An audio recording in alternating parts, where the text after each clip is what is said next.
Com o término da Copa do Mundo de clubes da FIFA, o futebol brasileiro volta à sua realidade, né? É até triste a gente poder assistir jogos do nível de um Paris Saint-Germain e Chelsea e depois ter que voltar para nossa realidadezinha. Corinthians e Bragantino foi de arder os olhos, né? Se for grosseiramente comparar. Futebol praticado também do São Paulo, covarde, contra um Flamengo também. Foi de doer as vistas, né? Eu ainda não tô nem falando da volta do Palmeiras também. Isso aí eu vou deixar para outro vídeo. Eu vou focar mais nesse vídeo falando da volta do futebol brasileiro, pós-parada Copa do Mundo de Clubes da FIFA. Vou focar mais no São Paulo e o Corinthians. A volta de ambos, né? Ficaram parados, deram férias pro elenco, voltaram a treinar e tá no mínimo a mesma coisa. Você parou, não estava bem, voltou, no mínimo a mesma coisa. Mas antes de citar, de falar dos dois, Corinthians e São Paulo, as minhas percepções, já pedi para você já deixar o seu like, se inscrever no canal Lealdade em Padrão e compartilhar o conteúdo para fazer angariar e crescer cada vez mais o alcance do nosso canal. Mas vamos lá, vamos falar, primeiramente, falar do Corinthians, né? Falar o Corinthians que em casa, contra o Red Bull Bragantino, Itaquerão, Corinthians perde.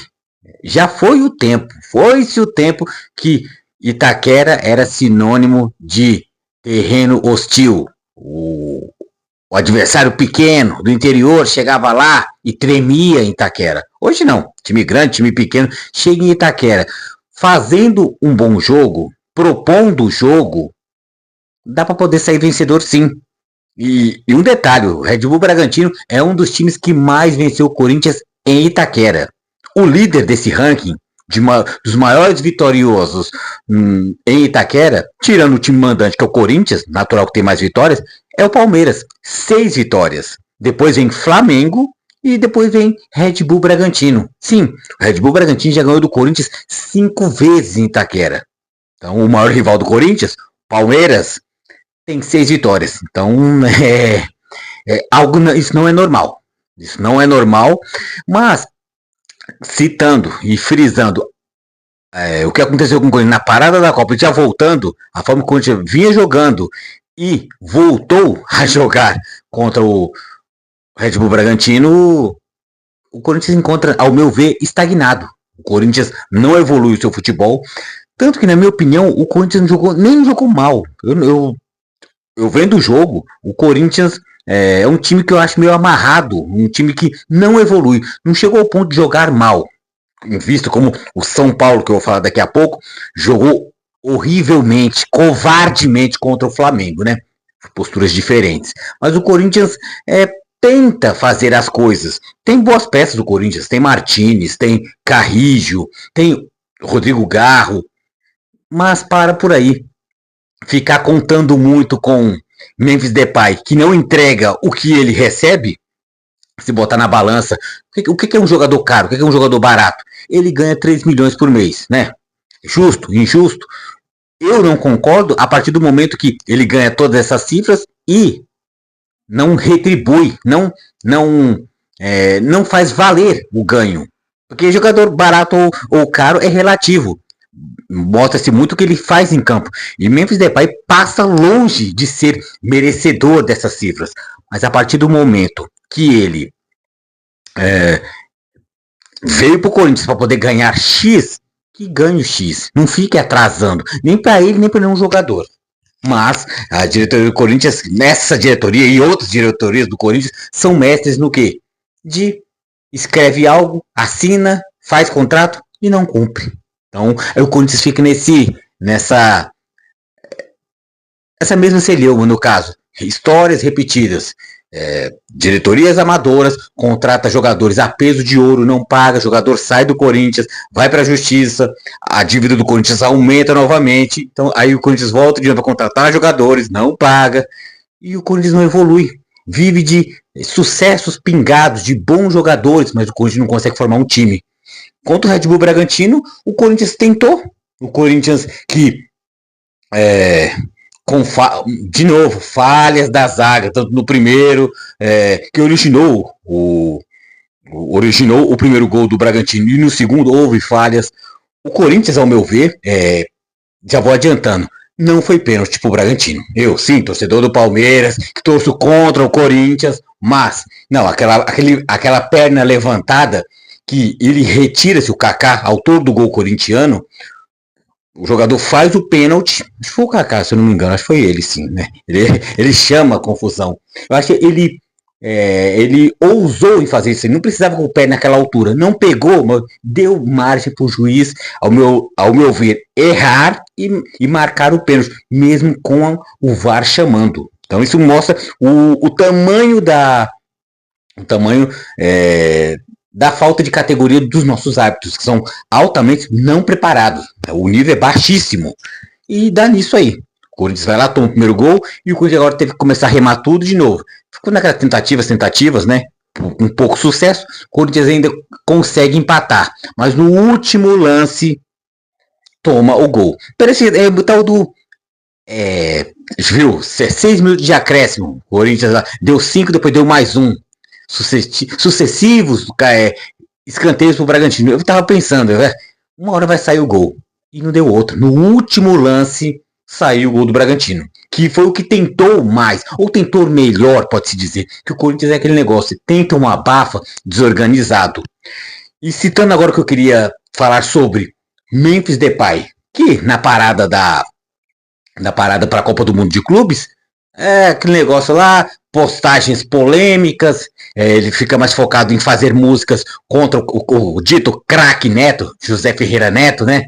Apresentador de TV, ex-jogador de futebol, e pouco focou no Corinthians. Expôs notas chamando, cobrando o Corinthians que pagasse os salários atrasados, tanto até que o Corinthians pagasse também o serviço de segurança dele, pessoal, que o Corinthians se dispôs a pagar, também está atrasado. Então, e ele não quer, sendo o Memphis Depay, anda por aí sem segurança. Se eles não pagam, eles também não vão fazer a segurança.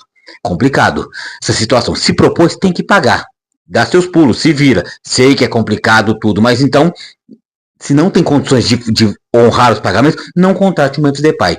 Agora, pegando toda essa situação do Memphis Depay, tanto que o que o Memphis Depay também fez, faltou a treino, depois foi lá, reuniu no elenco, pediu desculpa pro elenco, não sei o que, mas na hora de faltar, ele faltou. Mas agora traz tudo isso aí para dentro de campo.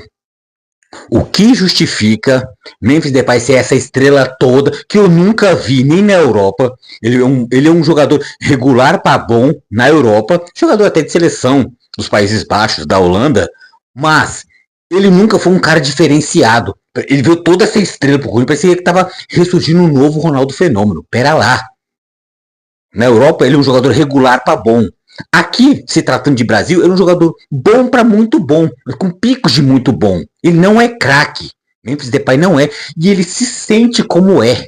Isso que prejudica o Corinthians. Né? Eu, na condição de torcedor do Palmeiras, fico muito feliz. Quero que Memphis Depay continue no Corinthians, atrapalhando e atrasando a vida do Corinthians e do corintiano. Eu, torcedor do Palmeiras, mas eu analisando a presença dele, é nociva. A presença de Memphis Depay não ajuda nada. E digo mais, Memphis Depay atrapalha. Memphis Depay atrapalha o Corinthians porque sobrecarrega um Romero que é voluntarioso, é fraco, mas é voluntarioso, sobrecarrega o trabalho de um Rodrigo Garro, que esse sim é muito bom, esse sim merecia ganhar 2,5, 3 milhões, né? Pelo que ele faz. Hugo Souza toda hora tomando bola, na linha de zaga do Corinthians muito fraca. Porque toda hora o ataque não resolve, a bola espirra lá atrás. O goleiro tem toda hora ficar fazendo milagres. Então, e o Corinthians ainda tem um meio campo, que nem com Martínez e Carrijo, que são bons jogadores, mas eles têm que jogar sempre dobrado, porque eu tenho que dar minha vida para poder Memphis Depay ter a bola redondinha e fazer o gol. E nem isso ele não faz. Então, hoje, na minha percepção, Memphis Depay mais atrapalha. No geral, mais atrapalha do que ajuda. Né? É muito bom lembrar que Corinthians campeão paulista contra o Palmeiras, time do qual eu torço, com a fatura já resolvida, Memphis Depay subiu em cima da bola. Nossa, Itaquera quase veio abaixo. Nossa, isso aí é o gringo da Fiel. E todo mundo aplaudiu. Vai Corinthians. Ele é isso, é um jogador performático, é um jogador que gosta de jogar para a torcida, com um estilo de fanfarronice. Bola que é bom eu não vejo, em grandes jogos ele se esconde. Então é isso que eu tento colocar na cabeça do corintiano, ou mostrar a minha forma de pensar, que Memphis Depay mais atrapalha do que ajuda. Então, Corinthians perde pro Bragantino, perde bem perdido, né? No caso, por quê? Porque é um time estagnado, que depende de um brilhantismo de um Memphis Depay que nada faz. Eu quero meu dinheirinho na minha conta, mas também não faço por onde. O que também uma coisa também não justifica a outra. Ele pode não jogar nada, mas se o Corinthians diz que honra que vai pagar por meio da sua patrocinadora, Esportes da Sorte, tem que pagar. Se ele vai jogar, aí já é responsabilidade dele, da comissão técnica, dos outros jogadores de poder que chamar ele na xinte e cobrá-lo. Já é outra coisa, uma coisa não tem nada a ver com a outra, mas acaba se interligando, né, direto e indiretamente. Então o Corinthians perde para o Bragantino 2-1 em casa, em Itaquera. Corinthians 16 pontos, 11º lugar. Hoje o Corinthians é um time de meio de tabela. Eu falo pro corintiano, você tá feliz com isso? Tá legal? Por mim, na condição de palmeirense, tá ótimo. Que continue assim para baixo. Mas eu acredito que o corintiano, o racional, o corintiano que pensa com o cérebro e não pensa com o intestino, ele vai me dar razão. Isso aí foi a minha fala sobre o Corinthians. Agora falando sobre o São Paulo. São Paulo que está com 12 pontos, 15º lugar. Beirando, a aguinha já tá batendo na bunda, né? Já passou dos tornozelos, tá batendo no bumbum já. 15º lugar, 12 pontos. Flamengo 2, São Paulo 0. E, muitas vezes, o resultado não traduziu o que foi a partida. Bola jogada, o Flamengo humilhou o São Paulo. Mas peraí, mas 2-0 humilhou? Calma. Não é não? Vou explicar. Porque qual foi a humilhação? 2 pontos. Primeira humilhação, o São Paulo se permitir ser tão covarde, abdicar da bola, fazer cera com 10 minutos. Isso é vergonhoso com um time da história, do tamanho, da importância de um São Paulo. Mesmo que pode ser contra com quem for. Jogar da forma que o São Paulo joga é vergonhoso. O vareio começou aí. O São Paulo se permitiu a tal. E o Flamengo, nitidamente, ao fazer o segundo gol, tirou o pé. Eu, na condição de torcedor contra o São Paulo, torci para o Flamengo por ser palmeirense, nessa situação, deu raiva do Flamengo, que o Flamengo conduzia a bola, tocava até bem. Tocava, chegava na linha do meio campo, na intermediária defensiva do São Paulo, ataque do Flamengo, eles recuavam a bola, eles não quiseram fazer mais gols. Se forçasse o ritmo, era 3, era 4, era 5, até era 6. Tamanho o grau de envolvimento do time do Flamengo em cima do São Paulo. É uma disparidade enorme. Eu, grosseiramente comparando, a distância do São Paulo com o Flamengo seria a mesma coisa de um Flamengo com o Bayern de Munique. O Flamengo não viu a cor da bola contra o Bayern de Munique. Mas pelo menos o Flamengo não foi covarde contra o Bayern de Munique. O São Paulo contra o Flamengo foi. Abdicou da bola. 10 minutos de jogo, Rafael fazendo cera. Atitude normal que Rafael faz quando vai enfrentar o Palmeiras no Allianz Parque. Todo jogo do São Paulo acontece isso. Vai no Allianz Parque, e o São Paulo já ganhou, já perdeu, já empatou no Allianz Parque. O São Paulo já está uns 3 anos que não ganha do Palmeiras, mas vai enfrentar o Palmeiras com o mando do Palmeiras, abdica da bola. É feio, é vergonhoso. Eu acredito que o São Paulo não fica com raiva de ver um time desse. São Paulo não rende, São Paulo não joga. São Paulo fica naquele joguinho mirrado, fazendo antijogo do que jogar bola. Então o Flamengo tinha chance de humilhar mais ainda. Mas só que mais do que a humilhação do que foi o futebol maior do Flamengo do que o de São Paulo, a humilhação ficou por parte do próprio São Paulo. Porque o São Paulo, no caso, ele se permitiu a tal. Ele se permitiu a ser covarde. Estou com medo do Flamengo. Não, esse foi o ponto. Foi mais vergonhoso pro São Paulo do que o Flamengo dominar o São Paulo. Foi o próprio São Paulo se permitir ser covarde. Como a grande jogo São Paulo é. Então não é de graça essa colocação do São Paulo quase flertando com o rebaixamento. Uma hora não vai dar certo. O São Paulo e o Flamengo, até o Flamengo batem no peito. Somos os últimos dos times grandes, dos 12 times grandes do Brasil que nunca caíram. O Flamengo hoje vai ser muito difícil cair. Porque o Flamengo está num grau de dominância há anos. Fruto de um bom trabalho. esportivo e administrativo. São Paulo não, é flertando direto, mas sempre aquela arrogância. Nunca fui rebaixado, sou tricampeão do mundo. E não trabalha. Fica sentado em cima da sua história. Eu digo para todo mundo que quer saber, eu já conversando com São Paulinos, tanto do meu seio familiar como do pessoal do serviço, eu falo, o São Paulo para mim, se fosse para define o São Paulo, eu falo, o São Paulo para mim é um lindo quadro na parede. História bonita, bela, que já foi referência. Hoje o São Paulo não é nada. Hoje o São Paulo é um rascunho, é um rabisco de um grande time que já foi. Que hoje o São Paulo, e até um pouco do Corinthians também, vive do quê? Comemorar a desgraça de um rival. Palmeiras perdeu? Ah, que beleza. Só. Porque comemorar feitos próprios, 3 anos que não ganha do Palmeiras, algo tá errado. O São Paulo vai querer enxergar isso? Não sei. Muito complicado. Um pouco já para a parte final do vídeo, Hernan Crespo, que fez a sua estreia, putz, justa com o Flamengo, é complicado, mas Hernan Crespo, na sua volta ao São Paulo, Hernan Crespo explica por que o São Paulo foi tão, ele não usou o tal da covardia, mas ele explica o excesso de resguardo, medo, né? Não usou essas palavras, mas foi medo. O excesso de medo do São Paulo foi o quê? Porque era o grande Flamengo contra o São Paulo que está na cabeça dele reconstrução, que eu não estou vendo reconstrução nenhuma, mas ele, na cabeça dele, se eu abrisse o time do São Paulo ia tomar um vareio. Mas não, acho que não ia tomar, porque o Flamengo que não quis agredir o São Paulo, se fosse para cima, o São Paulo ia apanhar. Não ia ser de pouco não, ia ser de muito. São Paulo que já foi campeão de Copa do Brasil em cima do próprio Flamengo, né? O São Paulo já nessa realidade grotesca e o Flamengo já em dominância. O São Paulo, quando se propôs a jogar bola, já conseguiu ganhar do Flamengo. Então, por que cargas d'água o São Paulo é covarde? Quer vestir essa roupa, esse traje, essa fantasia de time covarde? Contra o Corinthians em Itaquera, é covarde. Até que já ganhou em Itaquera. Vai pegar o Palmeiras no Allianz Parque? É covarde. Flamengo no Maracanã? É covarde. O Hernan Crespo deu a desculpa, ou deu a explicação, deu o argumento, melhor dizendo, né? Do que ele acabou de chegar, dar desculpa é complicado, mas do que o time é limitado. Se ele fosse expor de peito aberto e tomar pau. Então, tanta natureza nessa volta de Copa do Mundo de São Paulo e Corinthians contra um Bragantino e contra um Flamengo, que são adversários bem diferentes, o resto de temporada para São Paulo e para Corinthians é isso aí.